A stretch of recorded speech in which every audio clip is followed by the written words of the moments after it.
કેમ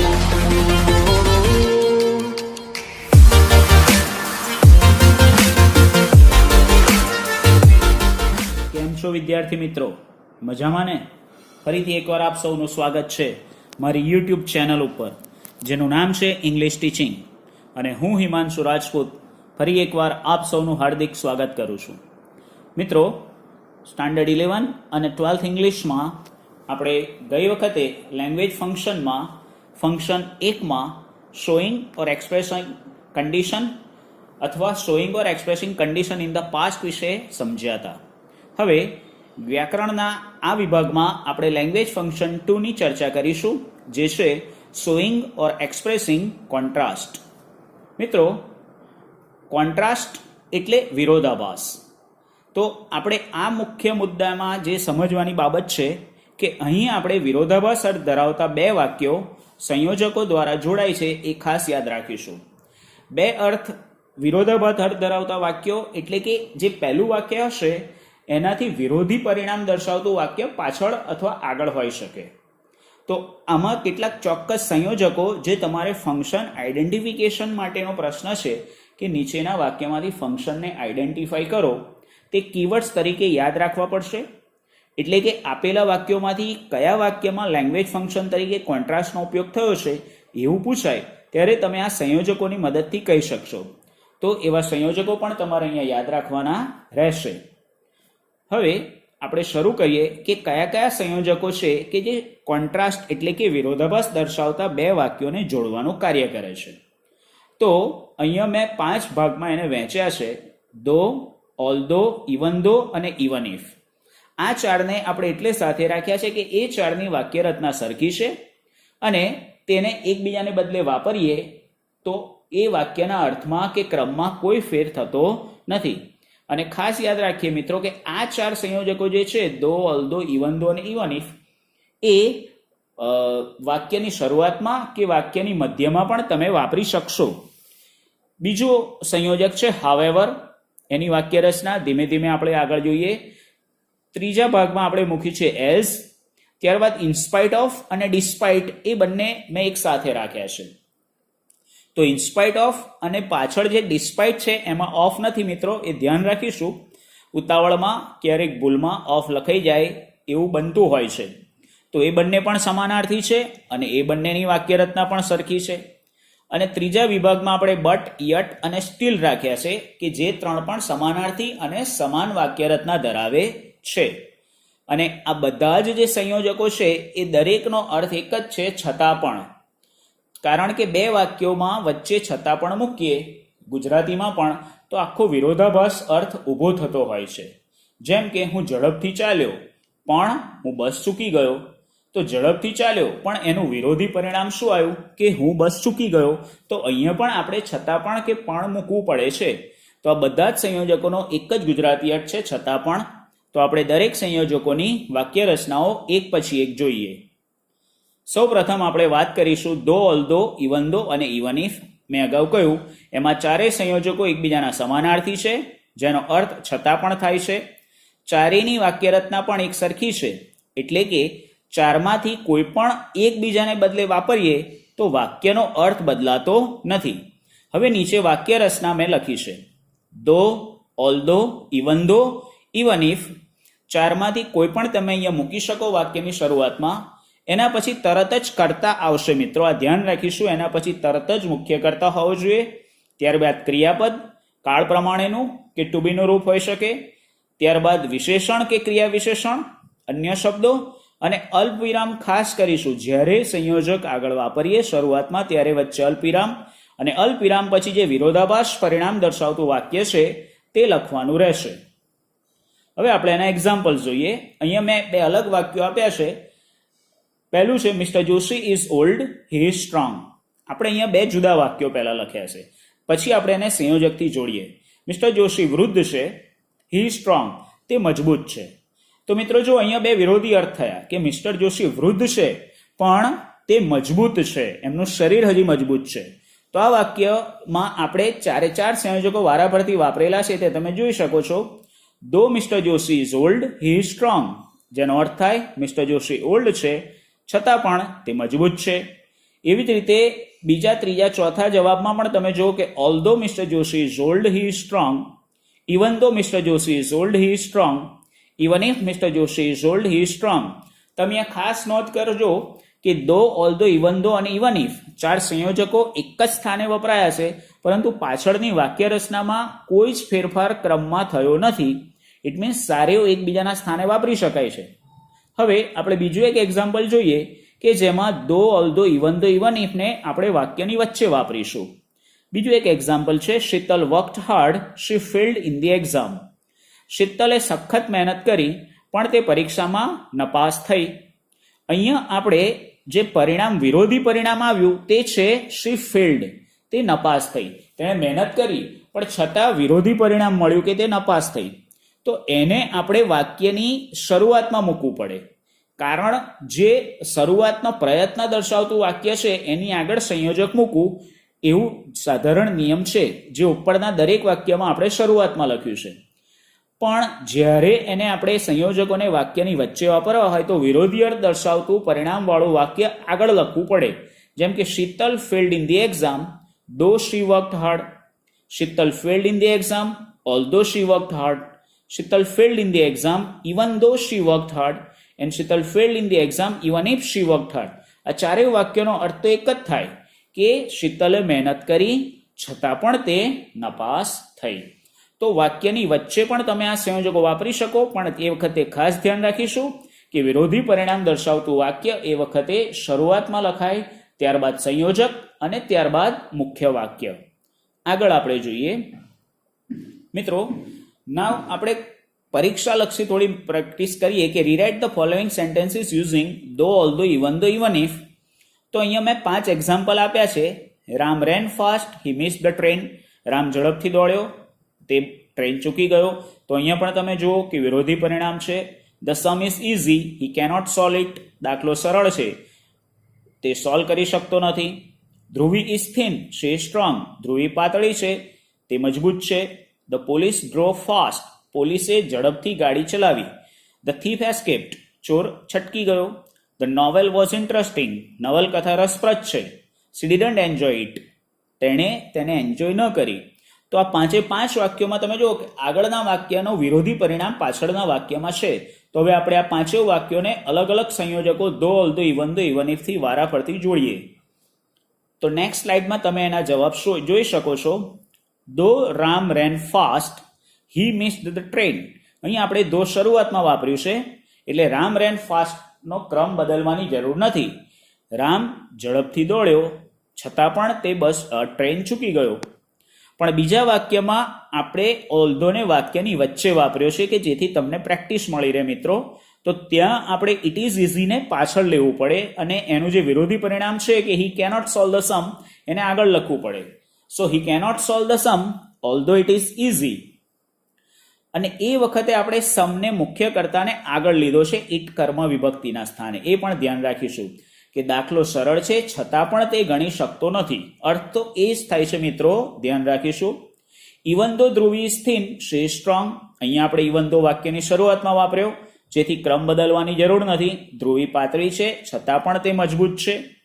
the thief escaped even if the police drove fast. અહીંયા તમે ધ્યાન રાખો, નોંધી શકો છો કે ઇવન ઇફ સંયોજક વાક્યની વચ્ચે વાપર્યું છે ચોથા વાક્યમાં, જેથી આપણે વિરોધી પરિણામ દર્શાવતું વાક્ય જે છે થીફ એસ્કેપ્ડ, ચોર ભાગી ગયા, એને આપણે શરૂઆતમાં લીધું અને ધ પોલીસ ડ્રોવ ફાસ્ટને આપણે પાછળ લખ્યું છે. 5મું, though the novel was interesting, she didn't enjoy it. નવલકથા રસપ્રદ હતી છતાં પણ તે એને આનંદ એમાંથી લઈ શકી નહીં. તો અહીં પણ આપણે ધો શરૂઆતમાં લખ્યું છે, જેથી વાક્યમાં ક્રમ બદલવાની જરૂર નથી. હવે આપણે આ જ એક્ઝામ્પલ પરીક્ષામાં કઈ રીતે પૂછે તે જોઈએ. તો complete the sentence using though, although, even though, even if. પરીક્ષામાં કોઈ એક ડાયલોગ રિસ્પોન્સ સ્વરૂપમાં આપે, એના રિસ્પોન્સ સામે કોઈ પણ વાક્યમાં નીચે તમને કૌંસમાં ફંક્શનનું નામ આપે છે કે કોન્ટ્રાસ્ટ ઓર શોઈંગ કોન્ટ્રાસ્ટ. તો આપણે યોગ્ય સંયોજકથી વાક્ય પૂરું કરીએ. તો અહીંયા મેં 5-6 વાક્યો આપ્યા છે, જે તમે વાંચી આ વિડીયોને પોઝ કરી એના જવાબ લખી આગળની એક્સરસાઇઝના આધારે પોતાની રીતે ધારણા કરી અને નેક્સ્ટ સ્લાઇડમાંથી એના જવાબ તમે જોઈ શકો છો. તો આ નેક્સ્ટ સ્લાઇડ છે કે જેમાં આગળના વાક્યોના જવાબ છે. Though Nita is fat she can walk fast. જો કે નીતા જાડી છે છતાં પણ તે ઝડપથી ચાલી શકે છે. ઓલ્ધો રાહુલ પરફોર્મ્ડ વેલ, રાહુલે સારું પરફોર્મન્સ આપ્યું, દેખાવ સારો કર્યો, છતાં પણ he could not get the prize, તેને ઇનામ મળી શક્યું નહીં. Even though Meena ran fast she lost the race. મિત્રો આ રીતે પણ પૂછાય. ત્રીજા અને ચોથા વાક્યમાં યલો લેટર્સમાં આગળ જે ભાગ છે એ વાક્યનો જવાબ છે જે અંડરલાઇન કરેલો છે, અને પાછળ જે વ્હાઇટ ફોન્ટ્સમાં વાક્યો આપ્યા છે સફેદ અક્ષરમાં તે તમને પરીક્ષામાં આપેલું હોય ને એ રીતે તમારે આગળનું પણ પૂરું કરવું પડે કે સી લોસ ધ રેસ, તે રેસ હારી ગઈ. તો એનો કયો પ્રયત્ન હતો કે જેમાં આવું વિરોધી પરિણામ મળે? તો તેણે ઝડપથી દોડી.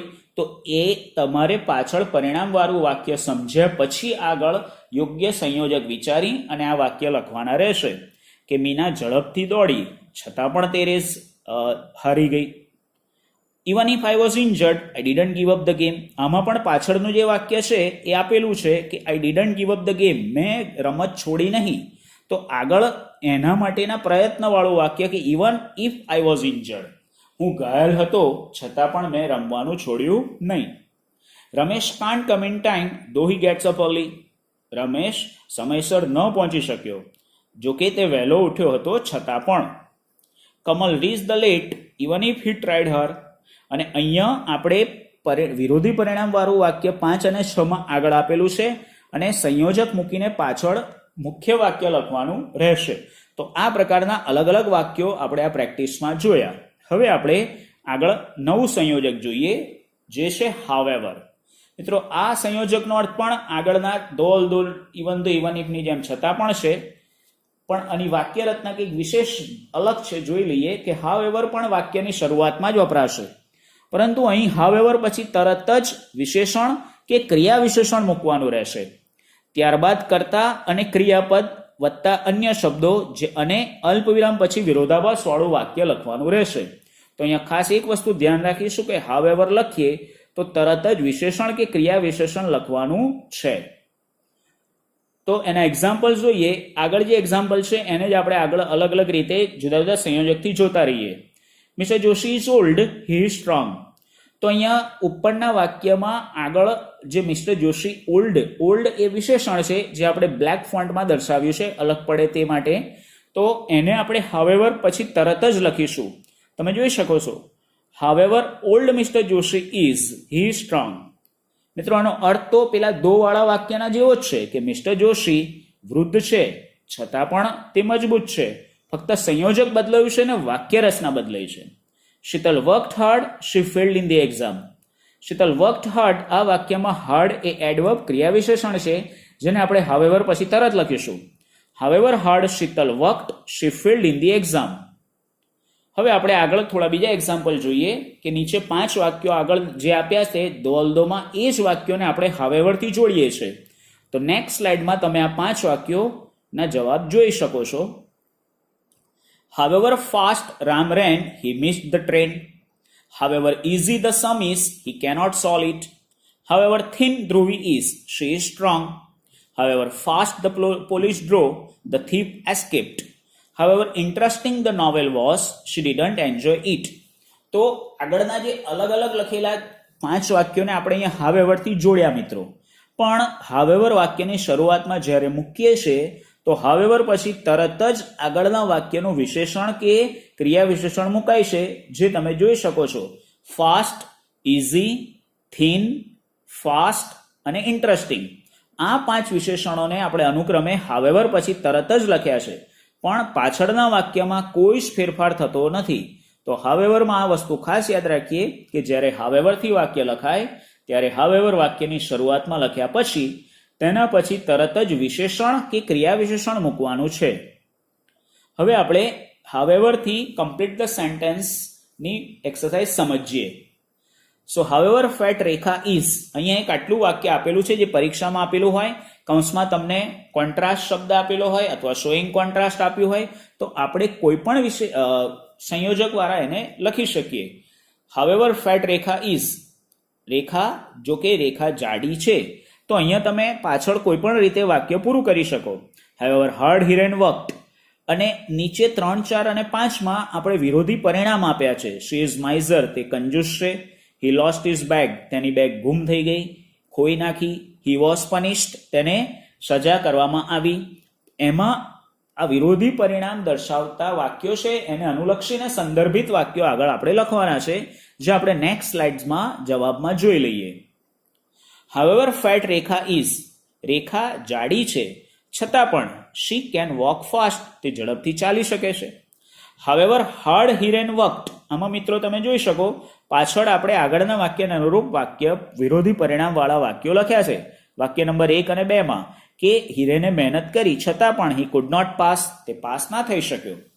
અને 3, 4 અને 5માં વિરોધી પરિણામો આપેલા છે, એને અનુરૂપ આગળ વાક્ય લખ્યા કે શી ઇઝ માઇઝર, તે કંજૂસ છે. તો આગળ આપણે લખીએ however rich Mittal is, Mittal ધનિક છે, ધનવાન છે. રીચ એટલે ધનવાન, છતાં પણ તે માઇઝર એટલે કંજૂસ છે. એવી જ રીતે however careful mister Iyer was, he lost his bag. Mister Iyer ખૂબ જ કાળજી રાખતા હતા છતાં પણ તેમણે બેગ ગુમાવી દીધી. અને however sincere Raju was, he was punished. Raju ખૂબ જ પ્રમાણિક હતો છતાં પણ તેને સજા કરવામાં આવી. તો આ રીતે પરીક્ષામાં વાક્યો પૂછાઈ શકે છે. હવે આપણે નવું સંયોજક જોઈએ, જે છે એઝ. તો આગળ વાત કરીએ એમ એઝનો અર્થ પણ છતાં પણ છે, પણ એની વાક્ય રચના અલગ છે, તે નીચે જોઈ લઈએ છે. તો વિશેષણ અને ક્રિયા વિશેષણ અહીંયા વાક્ય રચનામાં ખાસ યાદ રાખીશું કે સૌથી આગળ લખાય છે. હાવેવર કરતા આ વાક્ય રચના કઈ રીતે જુદી પડે? હાવેવરમાં આપણે હાવેવર પછી ક્રિયા વિશેષણ અને વિશેષણ મૂકીએ છીએ. જ્યારે એઝથી કોન્ટ્રાસ્ટ વિરોધાભાસ વાળા વાક્યો જોડીએ કે વાક્ય લખીએ ત્યારે વિશેષણ અને ક્રિયા વિશેષણ વાક્યની શરૂઆતમાં લખીશું, ત્યારબાદ એઝ, ત્યારબાદ કરતા, ક્રિયાપદ, અન્ય શબ્દો અને અલ્પ વિરામ પછી વિરોધાભાસ અર્થ ધરાવતું વાક્ય લખાશે. આપણે એના એક્ઝામ્પલ્સ જોઈએ. Mister Joshi is old, he is strong. અહીંયા આપણે અગાઉ વાત કરી એમ ઓલ્ડ એ વિશેષણ છે, જેથી એને વાક્યની શરૂઆતમાં આપણે બ્લેક ફોન્ટ્સમાં બ્લેક અક્ષરમાં લખ્યું છે કે વિશેષણ સૌથી આગળ આવશે ઓલ્ડ, ત્યારબાદ સંયોજક as. Mister Joshi is, old as mister Joshi is, he is strong, જેનો અર્થ એ જ થશે કે મિસ્ટર જોશી વૃદ્ધ છે છતાં પણ તે મજબૂત છે. એવી જ રીતે ક્રિયા વિશેષણ વાળું ઉદાહરણ છે કે Sheetal worked hard, she failed in the exam. તો અહીં હાર્ડ એ ક્રિયા વિશેષણ છે જે વાક્યની શરૂઆતમાં લખાશે અને ત્યારબાદ તરત જ સંયોજક એઝ આવશે. Hard as Sheetal worked, she failed in the exam. હવે આપણે બીજા ઉદાહરણ જોઈએ કે જે 5 એક્ઝામ્પલ આપણે આગળના 3 સંયોજકોમાં જોઈએ છે એ જ આપણે એઝથી જોડીશું. તો નેક્સ્ટ સ્લાઇડમાં આપણે એને એઝથી જોડીએ. તો 5 વાક્યોમાં આપણે વિશેષણ કે ક્રિયા વિશેષણને સૌથી આગળ સ્થાન રાખીશું. આગળ આપણે વાત કરીએ એમ કે જ્યારે એઝથી વિરોધાભાસ વાળા વાક્યો જોડાય ત્યારે વિશેષણ કે ક્રિયા વિશેષણ વાક્યની શરૂઆતમાં લખાય, ત્યારબાદ એઝ લખાય. તો fast as Ram ran, he miss the train. Ram ઝડપથી દોડ્યો છતાં પણ તે ટ્રેન ચૂકી ગયો. Easy as the sum is, he cannot solve it. દાખલો સરળ છે છતાં પણ તે સોલ્વ નથી કરી શકતો. Thin as Dhruvi is, she is strong. Dhruvi પાતળી છે છતાં પણ તે મજબૂત છે. Fast as the police drew, the thief escaped. પોલીસે ગાડી ઝડપથી ચલાવી છતાં પણ ચોર ભાગી ગયો. Interesting as the novel was, she didn't enjoy it. નવલકથા રસપ્રદ હતી છતાં પણ તે એને આનંદ એનો માણી શકી નહીં. તો અહીંયા fast, easy, thin, fast and interesting આ 5 વાક્યોમાં વિશેષણ શરૂઆતમાં છે, ત્યારબાદ એઝ લખ્યું છે અને હાવેવરની જેમ અહીં પણ અલ્પવિરામ પછીના વાક્યમાં કોઈ જ ફેરફાર થતો નથી. એ જ રીતે આપણે હવે complete the sentences using as વાક્યોને કમ્પ્લીટ કરવાના છે એઝનો ઉપયોગ કરીને. તો અહીંયા ફેટ એઝ રેખા ઇઝ વાક્ય આપ્યું છે, એનો વિરોધાભાસ અર્થ દર્શાવતું વાક્ય આપણે પાછળ લખીશું. હાર્ડ એઝ હિરેન વર્કડ આપ્યું છે, જેમાં ફેટ અને હાર્ડ વિશેષણ અને અનુક્રમે ક્રિયા વિશેષણ છે જે શરૂઆત છે, ત્યારબાદ એઝ. તો વિરોધાભાસ અર્થવાળું વાક્ય લખી અને વાક્ય પૂર્ણ કરવાનું છે. જ્યારે 3, 4 અને 5 વાક્યમાં આગળ આપણે વાક્ય લખી અને વિરોધાભાસ અર્થવાળું વાક્ય દર્શાવતું સંદર્ભિત વાક્ય પૂર્ણ કરીશું. સી ઇઝ માઇઝર, તે કંજૂસ છે. હી લોસ્ટ હિઝ બેગ, તેમણે બેગ ખોઈ નાખી. અને હી વોઝ પનિશ્ડ, અને તેને સજા થઈ. તો આ વાક્યોને આપણે હવે કમ્પ્લીટ કરીએ નેક્સ્ટ સ્લાઇડમાં. Fat as Rekha is, she can walk fast. Hard as Hiran worked, he could not pass. Rich as Mittal is, she is miser. Careful as mister Iyer was, he lost his bag. Sincere as Raju was, he was punished. અહીંયા 3, 4 અને 5 વાક્યમાં આગળ વાક્ય પૂર્ણ કર્યું છે કે જેમાં ધ્યાન રાખીએ કે રીચ પછી એઝ આવે, કારણ કે ક્રિયા વિશેષણ છે જે આગળ લખવું પડે. એવી જ રીતે કેરફુલ અને સિન્સિયર પણ વિશેષણ હોવાથી જે વાક્યની શરૂઆતમાં આવશે અને ત્યારબાદ એઝ લખાશે, જે અહીંયા ખાસ ધ્યાન રાખીશું. હવે આપણે આગળનું સંયોજક જોઈએ કે જે છે ઇન્સ્પાઇટ ઓફ અને ડિસ્પાઇટ. મિત્રો, આ બંને સંયોજકો પણ સમાન અર્થવાળા છે, બંનેનો છતાં પણ અર્થ થાય છે અને બંને એક જ સ્થાને દોલ દો ઇવન દો ઇવન ઇફની જેમ રખાય છે. પણ બંનેની વાક્ય રચનામાં ખાલી એક જ વસ્તુનું આપણે ધ્યાન રાખીશું કે ઇન્સ્પાઇટ ઓફ અને ડિસ્પાઇટ પછી ઓફ લખાતું નથી. તો ઇન્સ્પાઇટ ઓફ અથવા ડિસ્પાઇટ વાક્યની શરૂઆતમાં આવશે વાક્ય રચનામાં. ત્યારબાદ મુખ્ય કર્તાને અનુરૂપ માલિકીવાચક સર્વનામ લખવાનું રહેશે. એટલે કે જે માલિકીવાચક સર્વનામો છે એ પોઝેસિવ પ્રોનાઉન્સ આપણે ઇંગ્લિશમાં જેને કહીએ છીએ, my, our, your, his, her, its અને ધેર. આમાંથી કોઈ પણ એક મુખ્ય કર્તાને અનુરૂપ જે થતું હોય તે લખવાનું રહેશે. ફરીથી ઇન્સ્પાઇટ ઓફ કે ડિસ્પાઇટ પછી તરત જ માલિકીવાચક સર્વનામ. ત્યારબાદ વિશેષણનું નાઉન રૂપ.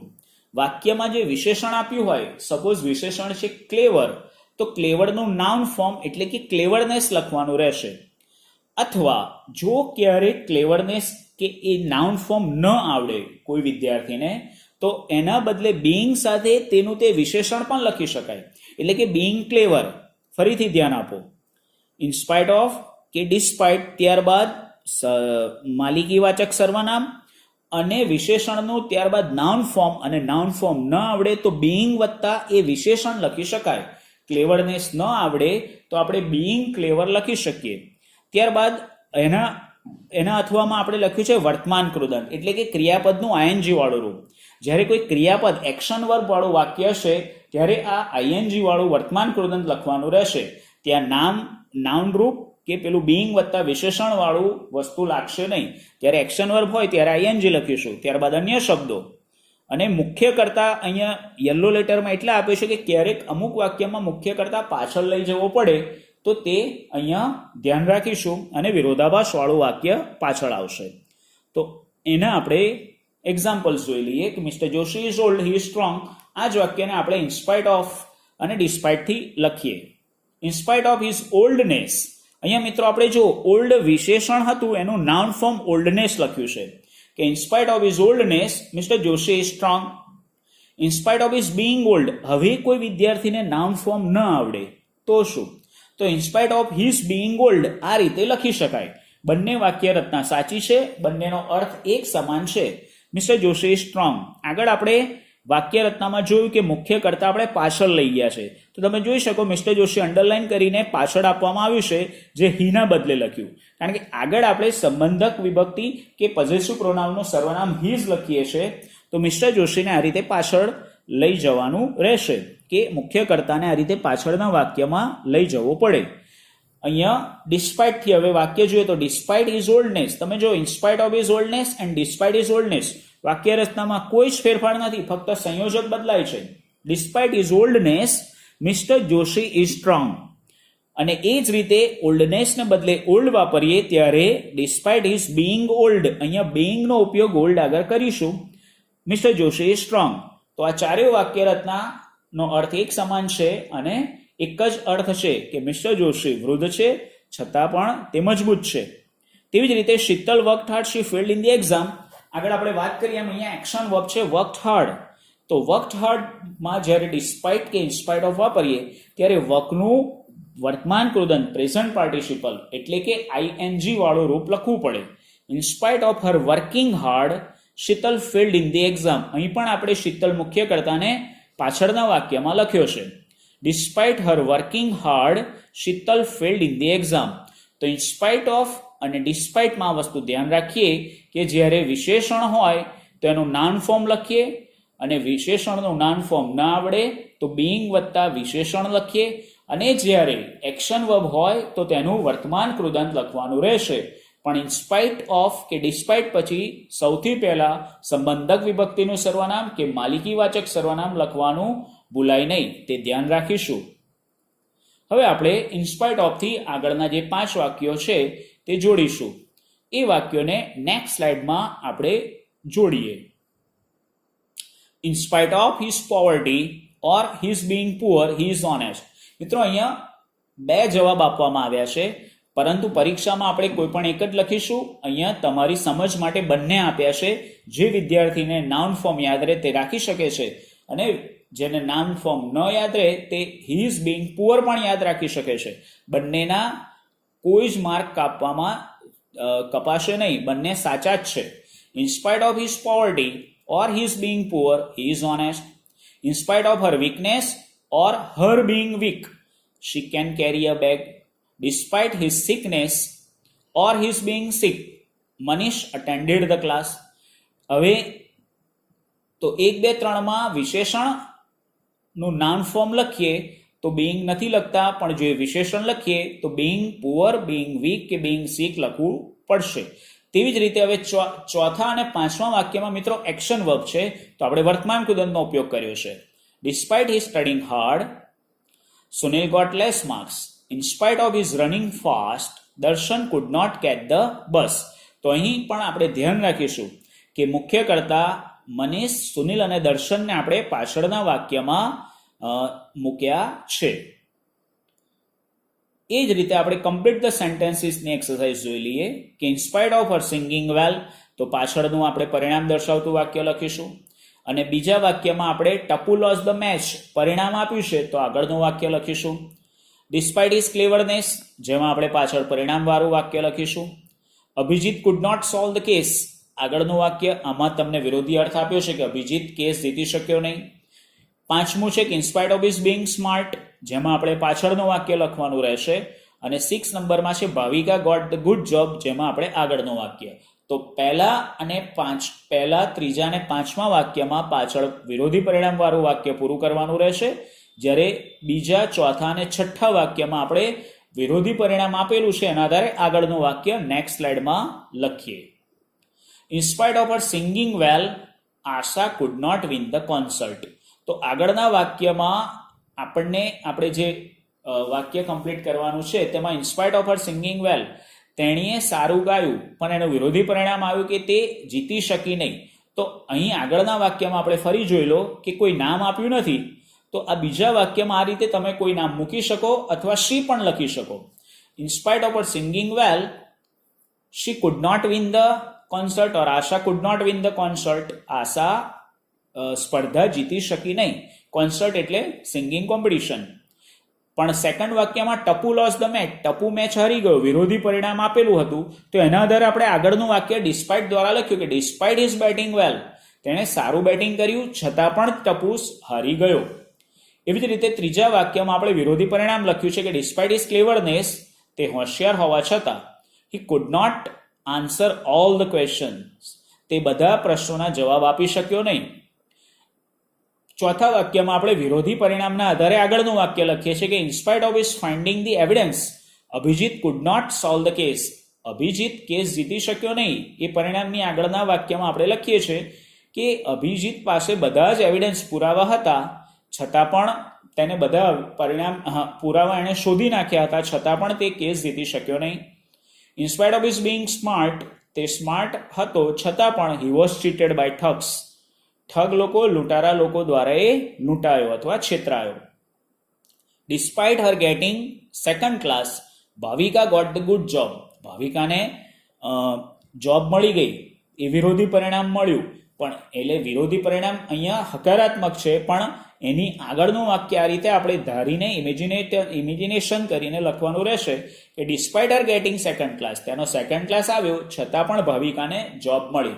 તો આ રીતે કમ્પ્લીટ ધ સેન્ટેન્સીસના વાક્યો આપણે જોયા. હવે છેલ્લા 3 સંયોજકો છે બટ, યટ અને સ્ટીલ, જે આપણે અગાઉના ધોરણોમાં પણ જોયેલા છે. ત્રણેયનો અર્થ એક સરખો જ છે, છતાં પણ એની વાક્ય રચના પણ ખૂબ સરળ છે. જેમાં આગળનું વાક્ય સીધે સાદું જ હશે કે કર્તા, ક્રિયાપદ, એની સાથે વિશેષણ કે ક્રિયા વિશેષણ, અન્ય શબ્દો. અહીંયા ધ્યાન આપીએ કે ક્રિયાપદ એટલે જ્યારે ટુ બીના રૂપ હશે ત્યારે વિશેષણ હશે, અને જ્યારે એક્શન વર્બ હશે ત્યારે ક્રિયા વિશેષણ હશે. ત્યારબાદ અન્ય શબ્દો.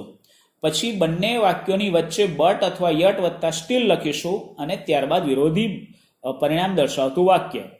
તો એના એક્ઝામ્પલ્સ જોઈ લઈએ. ઉપરના જ વાક્યોને આપણે ત્રણેય સંયોજકથી જોડ્યા છે. Mister Joshi is old, he is strong. So mister Joshi is old but he is strong. બહુ સરળ વાક્ય છે, ફક્ત વચ્ચે બટ મુકાયું છે. મિસ્ટર જોશી વૃદ્ધ છે પણ તે મજબૂત છે. Mister Joshi is old yet he is strong.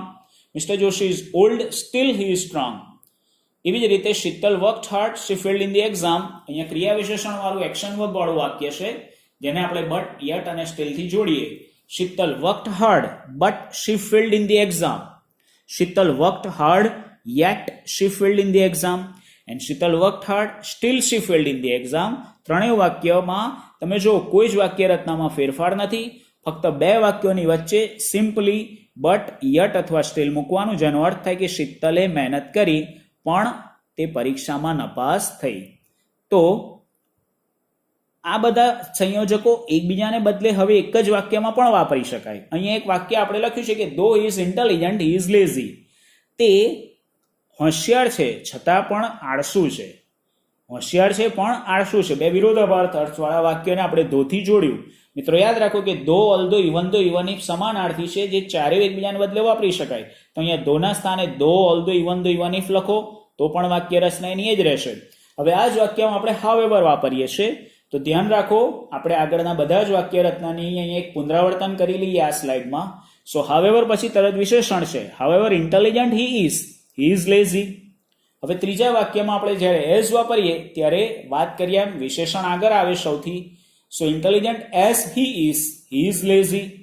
જ્યારે ઇન્સ્પાઇટ ઓફ વાપરીએ ત્યારે ઇન્સ્પાઇટ ઓફ પછી સંબંધક વિભક્તિનો સર્વનામ કે માલિકીવાચક સર્વનામ હિઝ ઇન્ટેલિજન્સ, જે ઇન્ટેલિજન્ટનું નાન ફોર્મ છે. અને જો યાદ ન રહે તો he is being intelligent he is lazy.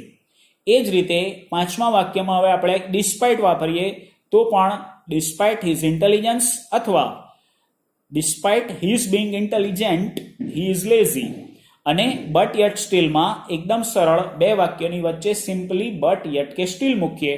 He is intelligent but or yet or steel he is lazy. તો શોઈંગ કોન્ટ્રાસ્ટ ઓર એક્સપ્રેસિંગ કોન્ટ્રાસ્ટ એ ફંક્શનના આઈડેન્ટિફિકેશન માટે કે વાક્ય કમ્પ્લીટ કરવા માટે મુખ્ય સંયોજકો છે, જે કન્જક્શન્સ છે, એને આપણે કીવર્ડ્સ તરીકે યાદ રાખી લઈએ. કયા કયા છે? સો ધો, ઓલ્ધો, ઇવેવર, એઝ, ઇન્સ્પાઇટ ઓફ અથવા ડિસ્પાઇટ, અને અંતમાં બટ, યટ કે સ્ટીલ. આ બધા જ સંયોજકોનો એક જ અર્થ છે, જે યાદ રાખીશું. છતાં પણ અથવા પરંતુ. તો આ રીતે બે વિરોધાભાસ અર્થ ધરાવતા વાક્યોને આપણે આ સંયોજકો દ્વારા જોડવાનું આજે આપણે શીખ્યા. હવે આગળના નેક્સ્ટ લેંગ્વેજ ફંક્શનમાં મળતા રહીશું.